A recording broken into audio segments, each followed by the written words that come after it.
하나님의 말씀은 시편 122편 1절에서 9절의 말씀입니다.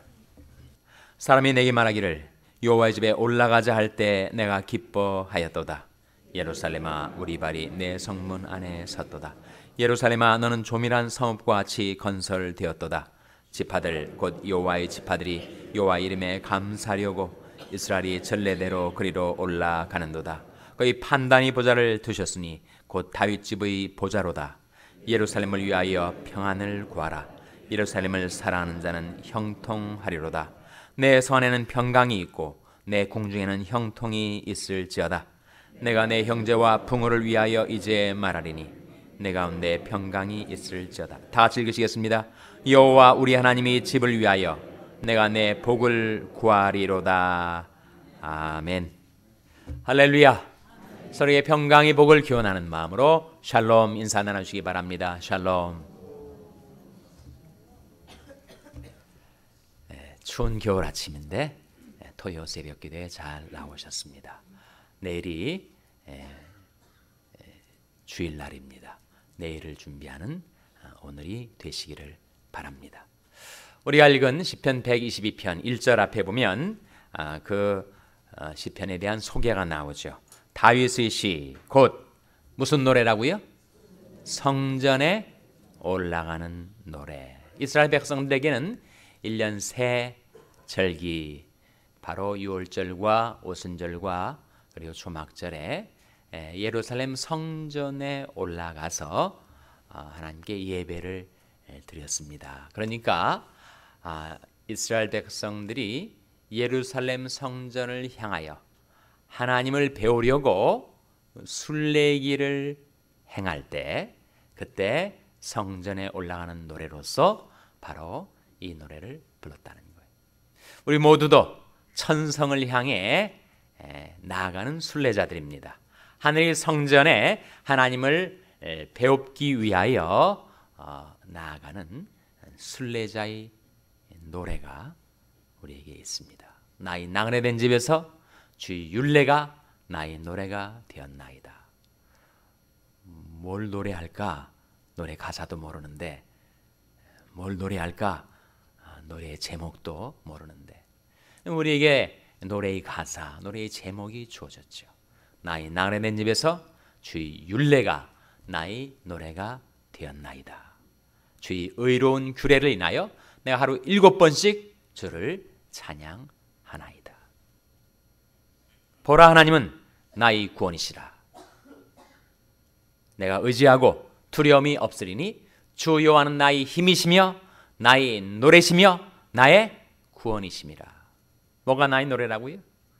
하나님이 나의 노래시고 하나님의 말씀이 나의 노래라는 거예요. 순례자의 노래가 바로 시편 122편인데, 여러분, 이스라엘 백성들이 그렇게 1년에 3차례 그 절기에 예루살렘 성전에 올라와서 하나님께 나아가는 목적이 3가지가 있었단 말이에요. 우리도 매일 아침 새벽 예배에 나오는 목적이 있어야 합니다. 우리가 주일 예배 타성적으로 아니면 와이프가 계속 교회 가자고 졸라대니까 가정의 평화를 위해서 교회 나오는 거 말고 하나님 앞에 예배 드리러 나오는 목적이 있어야 돼. 그 3가지 목적을 오늘 본 말씀이 우리에게 보여주고 있습니다. 첫째는 하나님이 높으신 이름에 감사를 드리려고. 4절이죠. 4절 같이 읽겠습니다. 4절 말씀 시작. 지파들 곧 여호와의 지파들이 여호와 이름에 감사하려고 이스라엘의 전례대로 그리로 올라가는도다. 지파들 12지파가 있었죠. 하나님의 백성들이 왜 예루살렘 성전에 그렇게 순례기를 행하였는가? 무엇하려고 나왔다고요? 여호와 이름에 감사하려고 그리로 올라갔단 말이에요. 그래서 여러분, 주일 예배든 수요 예배든 새벽 예배든 예배를 통해서 하나님 앞에 나오는 목적이 있습니다. 그것은 바로 하나님의 이름에 감사드리려고. 왜 그것이 그토록 중요할까요? 그것이 하나님의 뜻이기 때문에. 항상 기뻐하라. 쉬지 말고 기도하라. 범사에 감사하라. 이는 그리스도 예수 안에서 너희를 향하신 하나님의 뜻이니라. 하나님의 뜻입니다. 여러분, 우리는 하나님의 영광을 위하여 창조되었고 하나님의 영광을 위하여 구속되었고 하나님의 영광을 위하여 장차 회복되고 완성되게 될 터인데 심판을 받는단 말이죠. 멸망을 위한 심판이 아니고 회복과 완성을 위한 은혜의 심판을 받게 될 터인데, 그것이 바로 하나님께서 우리를 창조하시고 구속하시고 우리 삶을 섭리하시는 목적인데, 어떻게 하나님께 영광을 돌릴 수 있을까? 그런 즉 먹든지 마시든지 무엇을 하든지 다 하나님의 영광을 위하여 하라고 하셨는데, 어떻게 살아가는 것이 하나님의 영광을 위해 사는 것일까? 어떻게 하는 거라고요? 시편 50편 23절 말씀에 감사로 제사를 드리는 자가 나를 영화롭게 하나니 그 행위를 옳게 하는 자에게 내가 하나님의 구원을 보이리라. 감사드리는 것이 하나님을 영화롭게 하는 것, 감사하며 사는 것이 하나님께 영광을 돌리는 길이라면, 우리 하나님 앞에 나오는 첫 번째 목적, 그것은 바로 하나님의 이름에 감사를 드림으로 하나님께 영광을 돌리기 위함이라는 거예요. 근데 무엇 때문에 감사하는 거예요? 하나님께서 내게 생명 주신 것 감사하죠. 호흡할 수 있게 해주신 것 감사합니다. 사람이 아무리 몸이 건장해도 호흡이 곤란해지면 숨이 가빠지고, 그리고 제대로 들숨과 날숨 호흡을 할 수 없으면 죽습니다. 내게 생명을 주시고 호흡을 주신 것 감사하고, 내게 가정을 주시고 교회를 주신 것 감사하고, 내게 용서를 주시고 건강을 주신 것 감사하고, 내게 성령을 주시고 말씀을 주신 것 감사하고, 부모를 주시고 배우자를 주시고 자식을 주신 것 감사하고. 저는 생각해 보면 정말 감사거리가 가득 차 있는데 우리가 감사를 잊고 살아갑니다. 그래서 우리는 하나님 앞에 나올 때 감사를 기억하게 되는 거죠. 은혜를 기억하게 되는 것입니다. 그래서 감사를 잊은 백성으로 살지 않도록 우리는 하나님 앞에 부단히 나오는 것입니다. 우리 인생을 살다가 환난에 빠져들 때 어떻게 환난에서 건짐을 받고 하나님께 영광을 돌리며 살 수 있다고요? 시편 50편 14절 15절 말씀에 감사로 하나님께 제사를 드리며 지극히 높으신 자에게 내 소원을 갚으며 환난 날에 나를 부르라. 내가 너를 건지리니 네가 나를 영화롭게 하리로다. 하나님을 영화롭게 섬기는 길이 바로 하나님 앞에 나와서 그 이름에 감사하며 사는 것. 오늘 새벽 예배에 나오셔서 하나님 앞에 고개 숙여 경배 드린 다음에 여러분 하나님께 베푸신 은혜와 사랑을 기억하며 하나님께 감사드리셨습니까? 그것을 위해서 우리가 나오는 거란 말이죠. 그래서 하나님 앞에 나오는 첫 번째 목적, 그것은 하나님의 이름에 감사를 드리려고. 두 번째, 우리가 하나님 앞에 나오는 것은 하나님의 판단을 구하러 나오는 것입니다. 5절 말씀 같이 읽겠습니다. 5절 말씀 시작. 거기에 판단의 보좌를 두셨으니 곧 다윗 집의 보좌로다. 무슨 보좌를 두셨다고요? 거기에다가 판단의 보좌를 두셨다. 이 무슨 말씀이에요? Thrones were judgment라는 이 판단의 보좌가 의미하는 바는 뭡니까? 여러분, 우리가 하나님 앞에 나오는 것은 하나님의 판단을 배우러 나오는 거예요. 하나님의 판단력을 배우러 나오는 것입니다. 하나님의 말씀을 통하여 우리에게 깨우쳐 주시는 하나님의 판단을 우리가 구하러 나오는 거예요. 여러분, 인생살이에 우리에게 필요한 것이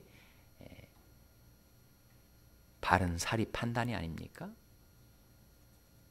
우리에게 판단력이 없으면 삶이 뒤죽박죽 되어버리고, 그리고 그야말로 오리무중 헤매며 방황하다가 취생몽사하듯 그 인생이 끝나버리고 말 거예요. 근데 하나님의 백성들에게는 하나님께서 말씀을 통하여 우리에게 판단을 내십니다. 무엇이 옳고 그른지, 무엇이 선하고 악한 것인지, 어떤 것이 하나님의 뜻이고 어떤 것이 하나님의 뜻이 아닌지, 어떤 길이 생명의 길이고 어떤 길이 사망의 길인지 계속 우리에게 판단을 가르쳐 주세요.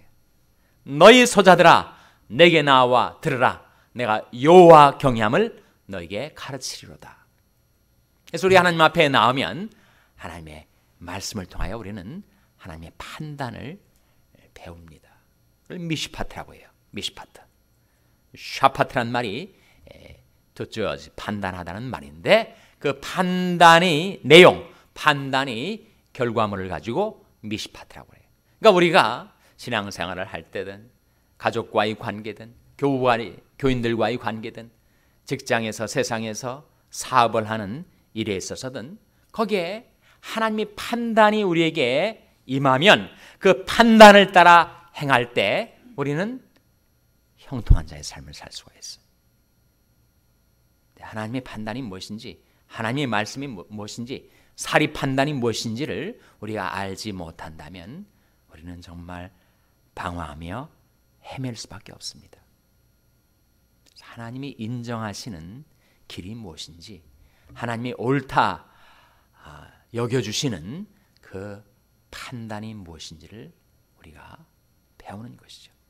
그래서 우리는 하나님 앞에 나와서 하나님 높으신 이름에 감사를 드린 다음에 하나님께서 내 삶 속에 무엇라고 판단을 내시는지를 기다리는 겁니다. 무엇을 통해서 우리에게 판단력을 가르쳐 주신다고요? 말씀을 통해서. 모든 성경은 하나님의 감동으로 된 것으로 교훈과 책망과 바르게 함과 의로 교육하게 유익합니다. 그래서 말씀을 통해서 우리는 교훈을 받죠. 그리고 그 말씀과 너무 동떨어져서 엉뚱한 데서 헤매이고 사리 판단을 알지 못한 채 그렇게 살아가는 내가 말씀을 통하여 책망을 받는 겁니다. 말씀을 통해서 책망을 받는다는 것은 은혜를 받는다는 거예요. 그렇지 않습니까, 여러분? 말씀을 대하지만 그 말씀이 전혀 내 마음에 와닿지도 않고, 그리고 나는 마치 완벽한 의인인 양 내가 전혀 책망의 소리를 들을 수가 없다면 뭔가 잘못된 거죠. 내가 이렇게 살아서는 안 되는 것인데 내가 이렇게 잘못하는 것이구나 라고 하는 책망을 받는다는 것은 은혜를 받는다는 거예요. 이 세상 누가 하나님 앞에서 완전한 의인이 될 수가 있겠습니까? 그래, 다 허물도 많고 부족도 많은 자인데 하나님 앞에 나와서 그 판단을 배우면서 내가 회개하게 되는 것입니다. 이것이 나의 문제구나. 이건 내가 잘못한 것이구나. 하나님께서 이렇게 책망의 음성을 내게 바라시는 것이구나. 깨닫고 그 판단의 길로 돌이켜 회개하러 우리는 하나님 앞에 나오는 것이죠. 나의 책망을 듣고 돌이키라. 보라, 내가 나의 신을 너에게 부어주며 나의 말을 너에게 보이리라. 하나님 앞에 나올 때 예배 가운데 하나님의 판단의 보좌가 서 있는 것입니다. 그리고 말씀을 통해 하나님께서 내게 깨우쳐 주시는 주의 판단을 우리는 배우는 것이죠. 황수환 박사가 아깝게 너무 일찍 가셨는데 67세니까 정말 짧고 굵게 사셨어요. 그가 교회 장로로서 새벽 기도에 꼭 참석을 했었습니다. 새벽 기도에 나와서 하나님의 말씀을 듣고 자기 문제를 놓고 하나님 앞에 기도한 다음에 그 새벽 예배에 와서 그렇지, 이렇게 살아야 되겠다라고 하는 깨달음을 갖게 되면 꼭 그대로 실행해 보았다는 거예요. 여러분, 우리가 말씀을 받아서 말씀의 길로 행하기도 하고, 그리고 그렇게 명확하게 나의 문제에 대한 해답은 얻지 못했지만 이렇게 사는 게 맞을 것 같다. 기도 가운데 그런 생각을 갖게 되면 그 생각대로 실행해 보시라는 거예요. 정말 그렇게 살려고 했었던 그를 하나님이 축복하셨던 것 같습니다. 정말 지방 시골의 한 초등학교 교사였던 그를 하나님께서 정말 전국적인 인물로 들어 쓰신 거죠. 그럼 우리가 하나님의 축복을 받고 형통한 자의 삶을 살려면 우리는 주의 판단을 배워야 합니다. 어떻게 사는 것이 하나님의 백성답게 사는 길인지를 우리가 배워야 하죠. 하나님 앞에 나오는 두 번째 목적, 그것은 그 판단이 보좌에서 말씀을 통하여 선포되는 하나님의 판단을 구하러 나오는 것입니다. 세 번째 우리가 하나님 앞에 나오는 목적, 그것은 평안을 빌기 위해서. 6절 말씀 같이 읽겠습니다. 6절 말씀 시작. 예루살렘을 위하여 평안을 구하라. 예루살렘을 사랑하는 자는 형통하리로다. 예루살렘을 위해서 무엇을 구하라고요? 평안을 구하라는 겁니다. 여러분, 인생에 가장 절실하게 필요한 것은 평안입니다. 마음의 평안, 육신의 건강, 관계의 화목, 우리가 살고 있는 땅의 평화, 평안이 그렇게 복되고 귀중한 것입니다. 근데 우리가 하나님 앞에 나오는 것은 바로 평안을 구하러, 남에게 평안이 복을 빌러 나온다는 거예요. 하나님 앞에 나와서 중보기도 하는 것이 바로 그것 아닙니까? 어떤 때는 기도 제목이 떨어져 가지고 기도하려고 하는데 뭘 기도할지 모르겠다. 그럴 때 여러분 쉽게 기도하는 법을 가르쳐 드릴게요. 여러분이 사랑하는 사람들 한 사람 한 사람이 이름을 불러놓고 그에게 평안을 비는 겁니다. 여러분 자식들의 이름 한 이름 부르면서 하나님 그들에게 평강의 복을 주세요. 여러분의 친지들, 가족들, 고국에 있든지 미국에 흩어져 살든지 여러분과 상관 있는, 여러분과 관계 있는 사람들이 이름을 한번 불러놓고 그들에게 평안의 복을 구하시라는 거예요. 그것이 얼마나 아름다운 중보 기도인지 모릅니다. 그래서 예루살렘을 위하여 평안을 구하라. 오늘날의 예루살렘은 어디죠? 교회입니다. 교회의 평안을 위해서 기도하시라는 거예요. 교회에 속한 하나님의 백성들 그 얼굴을 떠올리며 그 이름을 부르며 한 사람 한 사람을 위하여 평안의 복을 빌라는 거예요. 그 평안을 히브리어로 뭐라고 한다고요? 샬롬이라고 합니다. 이제는 히브리어도 마스터를 해가고 계십니다. 그래서 우리가 하나님 앞에 나와서 성도들이 함께 서로에게 인사를 할 때 샬롬, 평안의 복을 비는 거죠. 그러한 것처럼 기도하시면서도 여러분 평안을 구하십시오. 그를 위해서 평안을 구하시고 그에게 평안의 복을 비세요. 만일 그 사람이 평안의 복을 도저히 받을 사람이 아니면, 그가 불신앙 때문에 또는 그가 불순종 때문에 도저히 평안을 복을 받을 만한 사람이 아니면 그 평안의 복이 어디로 간다고요? 어디로 갑니까? 나에게로 돌아오는 거예요. 그러니까 안심하시고 막 비십시오. 평안의 복을. 그 사람이 받을 만하면 그 평안의 복이 그에게 임할 것이고, 그가 받을 준비가 안 됐으면 그 평안의 복이 내게로 결국 돌아올 테니까 안심하고 평안의 복을 풍성하게 빌어주세요. 특별히 하나님이 교회를 위해서 기도하십시오. 그것이 여러분과 여러분의 자녀들이 복받는 길입니다. 6절에 뭐라고 했습니까? 6절에 예루살렘을 위하여 평안을 구하라. 예루살렘을 사랑하는 자는 어떻게 된다고요? 형통하리로다. 여러분, 교회를 사랑하는 사람은 형통한 복을 받습니다. 요즘 오늘날 시대는 말이죠. 막 교회를 무시하고 교회를 깔보고 교회를 욕하는 것이 이상한 풍조가 되었어요. 마치 그런 사람이 정말 냉철하고 판단력이 있는 사람인 것처럼 그런 엉뚱한 시대가 되었어요. 물론 그 배후에 하나님이 교회를 허는 그와 같은 엔타이 크리스천니티의 움직임이 있지만, 여러분, 신자들도 교회를 우습게 보고 교회를 무시하고 하는 바람을 서슴지 않고 살아가는 그런 풍조가 이상스럽게 있습니다. 그러나 교회는 하나님이 교회고 교회는 그리스도의 몸입니다. 우리가 하나님을 경외한다면 우리는 교회에 대해서 함부로 비난의 말, 비방의 말, 중상의 말을 하질 못해요. 오히려 교회를 존귀 여기고 교회를 사랑하며 살아가는 자는 형통한 축복을 받습니다. 교회의 평화를 위해서 기도해 주세요. 교회에 속한 하나님의 백성들을 귀중히 여기고 그들에게 평안의 복을 빌어주세요. 그것이 우리가 하나님 앞에 나오는 세 번째 목적입니다.